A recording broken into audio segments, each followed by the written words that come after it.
By this time tomorrow, you too will be Harvard alums, and as you certainly know by now, everyone has an opinion about what it means to go here, especially people who didn't.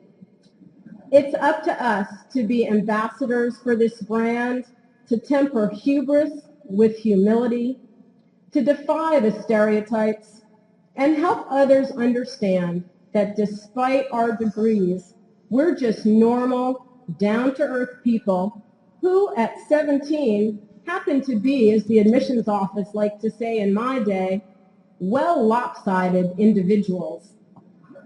When I graduated, after a stint working for minimum wage at Henry Bears Park, a toy store on Huron Avenue, and I'm sorry, I'm probably making your families a little nervous right now, I became a teacher and a book editor, pursuits for which my Harvard education had prepared me supremely well, because it was here that I learned to speak with absolute confidence and authority about books which I had not actually read.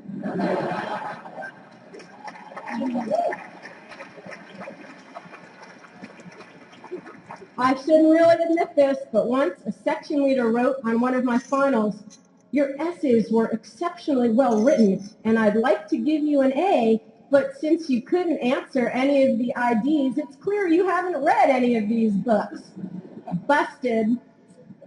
Now, when I was here, we didn't have classes like science and cooking. So when I moved to Paris to teach, I studied at the Cordon Bleu, where I learned practical, hands-on things I'd never learned at Harvard, like how to stuff a quail with its own liver.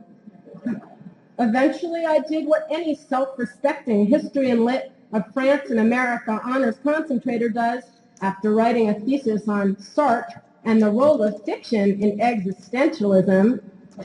Now you know why I was working at a toy store. And I wrote a how-to book called "Can I Wear My Nose Ring to the Interview? A Job Hunting Guide for Recent Grads." And my mantra is, stop looking for a job and start looking for a person. The right person will lead you to the right job or opportunity or whatever you're looking for, an apartment, a roommate, a friend, a community service project, and this is what we have for you at the HAA. People, lots of people, over 350,000 of them from the college and the grad schools in 187 clubs all across the country and around the world, and over 39 shared interest groups. And most of them want to help you in any way they can, because we believe in the power of this institution as a force for good in the world. We believe in the power of this community, and most of all, we believe in you. So I stand here today as the incoming president of the HAA, the closest I imagine I'll ever come to being king of the world. But I can't lie to you. Sometimes it's hard to retain your sense of self in this community in which if you win a Pulitzer Prize, somebody else won a Nobel. And if you win a Nobel, someone else won too. So as important as I'd like to feel as president-elect of this august body, when the commencement and class day speakers were announced, I quickly understood that really all I be today was the other Ellen, the one who isn't the president of Liberia, and the warm-up act for Amy Poehler, which is strange considering the similar paths that Amy and I have taken. We both spent time in Massachusetts growing up, both did shows with Conan O'Brien. Okay, mine was a soap opera in the Mather House Library, and hers was The Tonight Show, but, you know, we both trained at Second City and in Chicago, moved to New York, where after that our paths diverged. And I'm okay with that, really.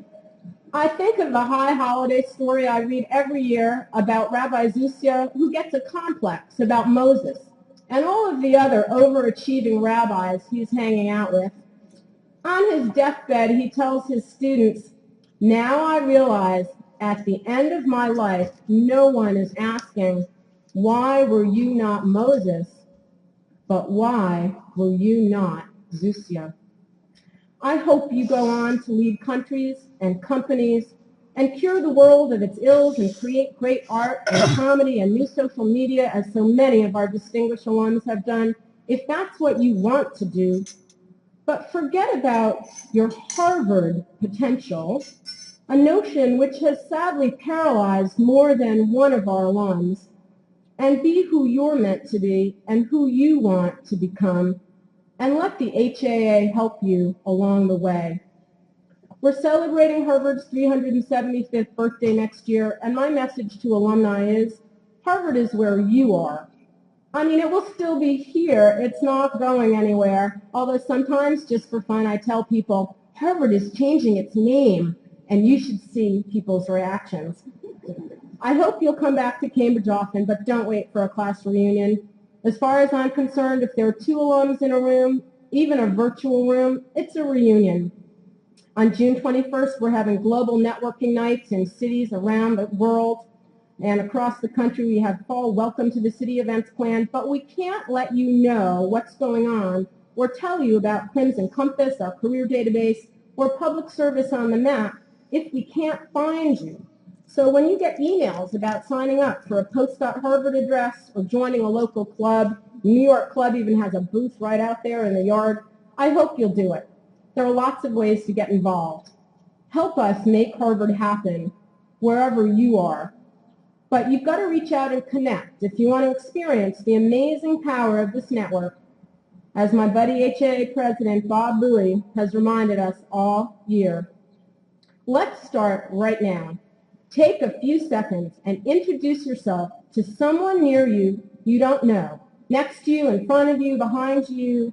Find someone, meet one person, say one thing about yourself and see what happens. But when I say stop, you're really going to have to stop. Just take a second. This is what we do. Meet someone. Meet someone.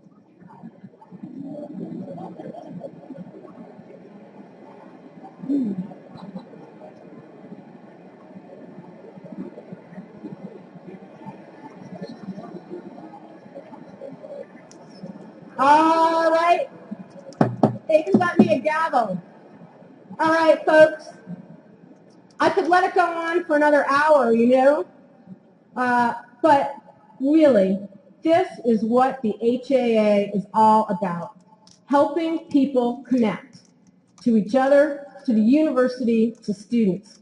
It totally floats my boat to think that maybe in the next 24 hours or in the next year or at your 25th reunion or on a street halfway around the world, you might just reconnect with this person. A stranger will have become a familiar face, and after that, possibly a friend. The lesson is, reach out. Don't wait for someone else to break the ice. Just do it. Au revoir, a bientôt. Never forget, Veritas is satire backwards, and welcome to the HAA.